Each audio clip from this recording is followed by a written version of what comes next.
के बाहर एक बेल लटक रही थी। आहर जब वहां से जा रहा था, अब वो ये देखता है और दुकान के अंदर आ जाता है और दुकानदार से पूछता है कि आपकी दुकान का नाम तो सेवन बेल है, फिर बाहर आपने एट बेल क्यों लटका रखी है? आप अपनी दुकान के बाहर से एक बेल हटा सकते हो, अब ये बिल्कुल सही लगेगा। दुकानदार ताहर की बात अच्छे से सुनता है और उसे उसके बारे में बताता है। तो ताहर उसकी बात सुनकर बहुत इम्प्रेस हो जाता है। दोस्तों, दुकानदार ने शॉप के बाहर एट बेल क्यों लटका रखी हैं, जबकि दुकान का नाम तो सेवन बेल है?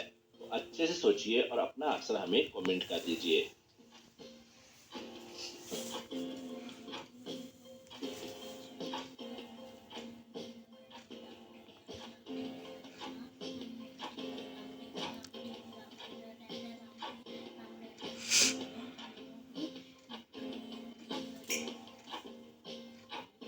चलिए अब इसका जवाब देख लेते हैं। दुकानदार ने ताहिर से कहा कि ऐसा करने से मुझसे काफी लोग ये पूछने दुकान में आ जाते हैं, जैसे तुम आ गए हो।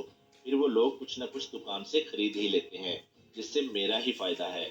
ये बात सुनकर ताहिर बहुत इम्प्रेस हो जाता है। दूसरी पहेली में दोस्तों, चले अब आपका मेमोरी टेस्ट करते हैं। इस फैमिली को ध्यान से देखिए, बिल्कुल ध्यान से।